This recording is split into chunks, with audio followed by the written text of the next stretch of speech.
in this war of machines, there may come a time when you find yourself face to face and hand to hand with your enemy. At these times, a knowledge of close combat will stand you in good stead. Not only may it get you out of a nasty situation, but, most important of all, it may help you to defeat the enemy. First of all, there's no such thing as defense in close combat. It's attack or counterattack all the time. Secondly, don't be afraid of his weapons. Even if you have none yourself, you are not unarmed. You've got your hands, and you've got your boots. Oh yes, I know it sounds all very well to talk about arms and legs against rifles and bayonets, but if you know how to use them, like Reed and Jackson did, you still have a very good chance of doing him down. Now, Reed and Jackson are here today to show you a few more tricks of the trade. And speaking of tricks, here's the most important point of all. Remember, war is not a game, and there are no rules. The Hun has been trained and taught to blot you out with any and every dirty trick he can think of, and he's got a dirty mind. So, in close combat, anything is fair if it enables you to get the better of your enemy. Now, Jackson is going to play the Hun, in spite of his good looks. When you come face to face with your enemy, you have to decide upon your method of attack. First, study your opponent. See how he's dressed, what sort of weapons he has, and in which hand he carries them. Is he right or left-handed? Does his helmet cover the back and sides of his neck? Does his coat or equipment prevent a really good kick at his fork? When you've summed him up, you'll know best how to act, but be quick about it, or he may act first. And finally, wear tricks. The Hun with his hands in the air is still dangerous. Now we come to some special blows and where to plump. The chin jab, a vigorous upward thrust at the chin with the heel of the hand, keeping the fingers spread and slightly bent. They may take effect on either his nose or his eyes. This is much more effective than a punch with the clenched fist. Edge of hand blow, or better known to some of you as the rabbit blow. Use the outer edge of either hand, fingers fully stretched and close together. Strike at the throat, sides, or back of the neck. Now, this one is called the shin stamp. Use his shin as a guide for the outer edge of your foot and stamp heavily on his instep. It's the stamp that really counts, not the shin. The knee blow is very simple and effective. Just raise your knee sharply into his fork, stomach, or face, as may be most convenient. Boxing punch, used for 3 spots only: the throat, pit of the stomach, or the fork. Don't use it for the chin. The chin jab is more effective. Now for the kick. Just that and nothing more, but deadly when used in the right places. Never used at a standing opponent who is on his guard. You'll see why later. But if he is partly down, kick at fork, stomach, or face. And if he is right down, the neck or kidneys. And don't forget, you've got a heel. Helmet blow. Remember that normally you should never take your helmet off, with one exception which we'll come to later. But accidents happen, and it may fall off or get knocked off. If it does, and you can grab hold of it, you've got a very effective weapon. Hold it firmly with the fingers inside and the thumb on top of the brim, and strike with the edge at the fork, throat, or sides of the neck, back of the neck, or kidneys. So much for the blows. Now we come to a simple homemade weapon, the kosh. A bit of wood or a bit of metal about 15 inches long and about 1 inch in diameter, but best of all, a bit of insulated electric cable. Make a loop and pass it through the hole in the end of the kosh. A loop large enough to slip your hand in, but not too large so that it falls off. Kosh is a grand weapon. It leaves both hands free when not actually in use, and is ready immediately when required, so. It requires no great force to put your hand down for the count, or for keeps. And if you should happen to strike too hard, well, what a pity. You'll have to go and look for another Hun. strike at the side of the neck, the throat, at the fork, or the back of the neck. That's that. Well, now for a bit of action. Reed and Jackson are going to show you how to employ the blows. First of all, how to tackle a man from behind.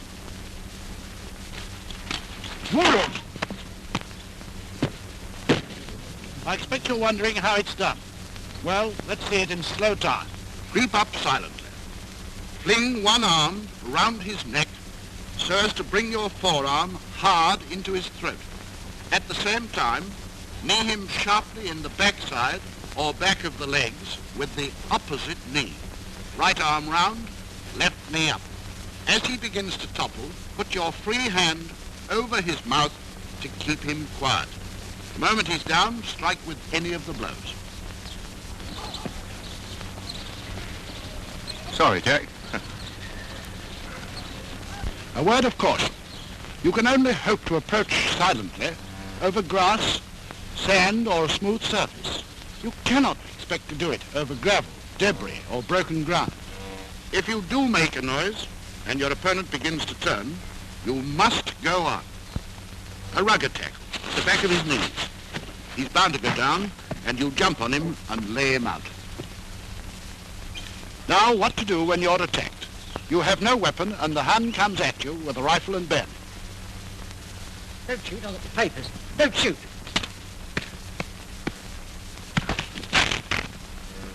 And this is how it's done. You have got to get close. So if he will not come to you, you must go to him. You must distract his attention in some way. Fling something at his face. Anything will do, even a packet of papers or your pay book. It takes him off his guard for a split second. Jump in at once and parry his bayonet, outwards. Never inwards, always outwards. Then go for the man.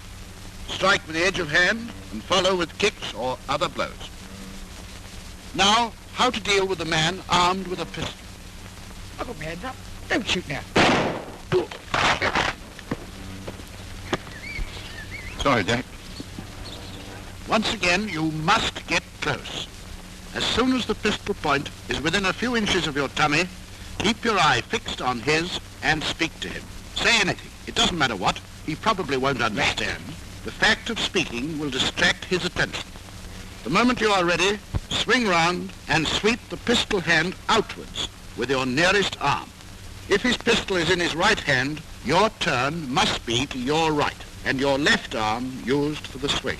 Immediately you've struck the weapon clear, swing back using your other hand for chin jab, and then knee blow and kick at fork. Follow with other blows as necessary. Next we come to the enemy armed with a knife. And here there are three distinct possibilities. First of all, he may come at you with a knife firmly in one hand, ready for an upward thrust.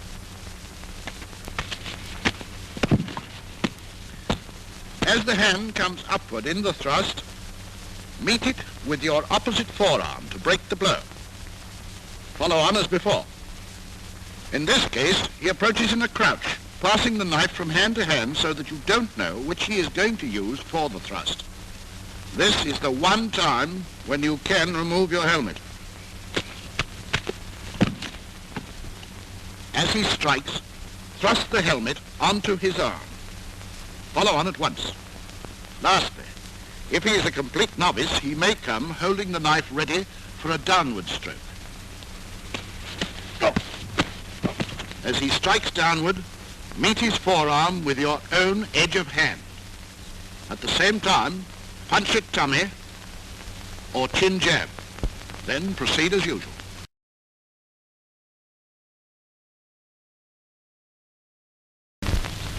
Well, now Reed and Jackson are going to show you how to deal with an enemy who is armed with a kosh or truncheon. Same as for the man who strikes downward with a knife. Meet his forearm with your own edge of hand. At the same time, punch at tummy, followed by other kicks and blows. You may remember that early on I told you never to kick at a standing opponent who was ready and waiting for you. This will show you why. First of all, a straightforward, violent kick. Now let's see it in slow time. As he kicks, turn outwards and sweep his leg upwards. The stronger you sweep, the harder he falls. The second type of kick is the one where your opponent, as they say in boxing, telegraphs his intention. Now, in slow time, turn inwards and raise the near foot so that the outer edge of your boot meets his shin. So never kick at a standing enemy. It's too terribly easy to defeat. Just one other case. An enemy may approach and at the last moment think better of it. He must not get away. One on the deck is worth two on the run. Next we come to a few simple releases. First of all, held round the body from behind, outside or inside the arm. And here it is, slowed down. If you're wearing a helmet, jerk your head back sharply in the hope of striking him in the face. At the same time, claim one of his arms firmly with both hands and clasp it tight to your body. While you are doing this, place your corresponding leg, left arm, left leg, backwards, outside your opponent's foot. Keep the grasp on and turn your body sharply away from the backward leg. He's bound to go and you then proceed with the execution. Now, the man who attacks your throat with his forearm. Sorry, Jack. And here's the secret. Grasp his forearm firmly with both hands. At the same time, drop on the corresponding knee. Right arm, right knee. As your knee goes down, bend sharply forwards towards it. He must go either over your back or to one side, and you pounce on him and knock him out. Perhaps he grasps your throat with his hands. If so, grasp one finger of each hand, preferably the little finger. Bend it sharply outwards and upwards. Hold on tight, stilt forward, and throw. Just a word of warning. In practicing, you cannot do the throw with the little fingers, or they'll break. You must grip the wrist or the whole hand. Now here it is in quick time.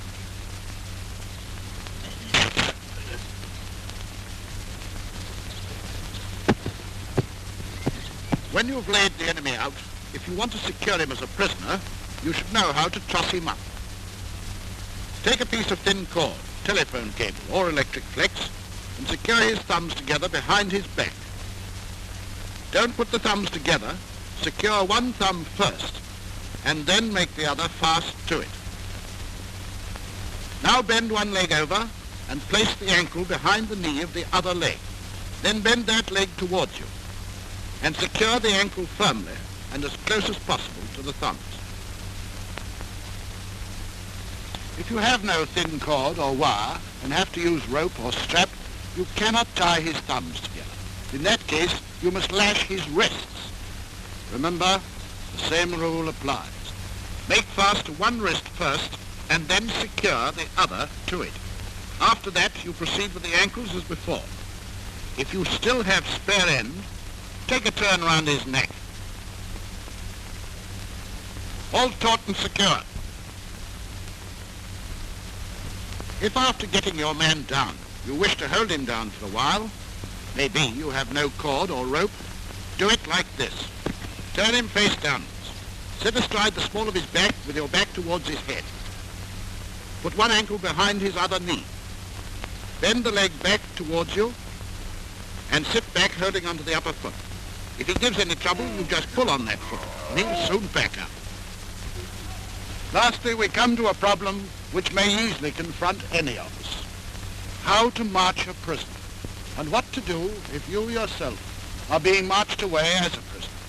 In order to avoid any confusion in your minds, we'll take each case separately. Let us start with how to march a prisoner. First of all, if armed with a rifle and bayonet. This is the proper way to do it. Keep the point of your bayonet in line with his back, but never bring it nearer than 2 feet clear. If he won't get on, bring your rifle to the high port and use your boot like this. Now, why don't we prod him in the back with our point? You see? This time you'll have a pistol. If he won't get on, never poke your pistol into his back. Keep it well away from him. Grab his shoulder with your free hand and urge him on like this. Why don't we stick the pistol in his back? Here's why. If you have a knife, hold it ready for an upward thrust, and never prick him in the back to get a move on. If he is stubborn, hold your knife well back, grasp him by the shoulder as before, and shove him along like this.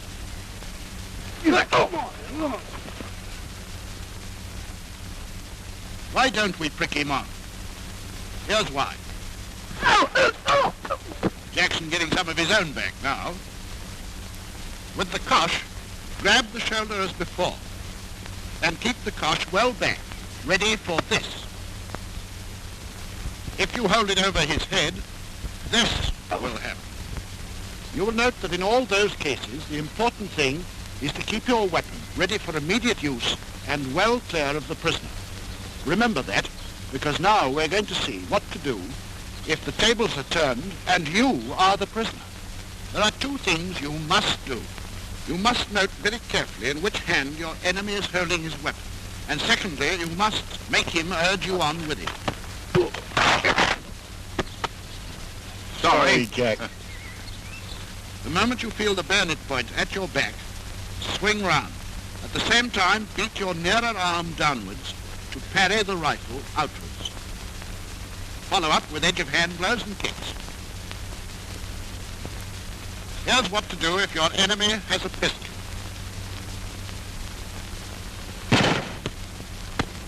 The moment you feel the pistol point in your back, same action as before, swing the near arm down and knock the pistol outwards. Follow on, as before detailed. With the knife, the same rules apply. This time, see if you can describe the actions for yourselves. Point. And. We all know this bit. Learn to do the very simple movements you've just seen until you know them thoroughly and can do them at full speed in full equipment. Practice makes perfect.